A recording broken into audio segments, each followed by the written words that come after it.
Hi guys, it's Pastor Pittenger again, and today we're going to read about the sixth day of creation. So this is from Genesis chapter 1, verses 24 and 25. And God said, "Let the earth bring forth living creatures according to their kinds, livestock and creeping things, and beasts of the earth according to their kinds." And it was so. And God made the beasts of the earth according to their kinds, and livestock according to their kinds, and everything that creeps along the ground according to its kind. And God saw that it was good. So, one of the things that God made on that sixth day is spiders. Lots of people don't like spiders, and lots of people, even kind of me, are afraid of spiders, even though God made people on the same day that He made spiders. That's kind of funny, isn't it? But spiders really are amazing creatures. One of the most amazing things about spiders are its web.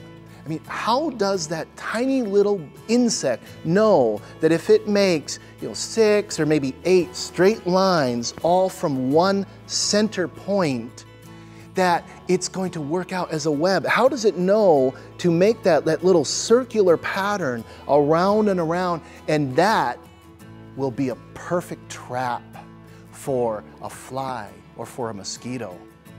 And how come flies and mosquitoes get stuck in spider webs, but spiders don't get stuck in their own webs? These are just how God made them, and some of the things that at least I don't know. But when that fly or that mosquito does get stuck in the web, that's the end of it, isn't it? The spider comes down and wraps it up in more web, and then saves it to eat for food later on. So if you were a mosquito or a fly, you might be more afraid of spider webs than people are afraid of spiders. There's a place in the Bible where it sounds kind of like King David is talking about being caught, maybe like a bug in a spider web. He says this, "The cords of Sheol entangled me, and the snares of death confronted me." That's 2 Samuel 22, verse 6. Sheol is a word for grave. Cords and snares are kind of like a web or like rope. But these things aren't from a spider. These things that David is talking about were the plans and the tricks of a man who wanted to kill David. David called on God in prayer, and he called for help, and God did just that.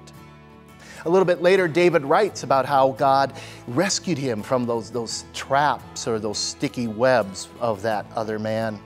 And this is good news, because one day we're going to be trapped in the snares of Sheol or the cords of Sheol.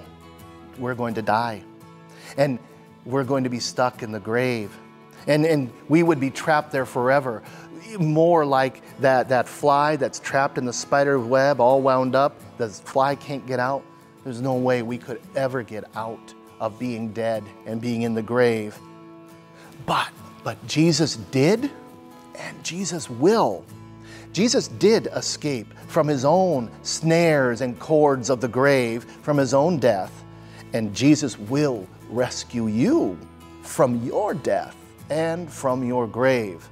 It doesn't matter how young or small you are. You might think you're no bigger or more important than a mosquito, because you know what? Even if you weren't, but you are, but even if you weren't any more important, we know what that song, that favorite song of mine, knows. Little ones to Him belong. They are weak, but He is strong. So we'll see you guys later. Thank you for watching Peace Devotions. We encourage you to like, comment, and share this devotion with friends and family. If you would like to help us produce more devotions, you can donate at els.org/donate.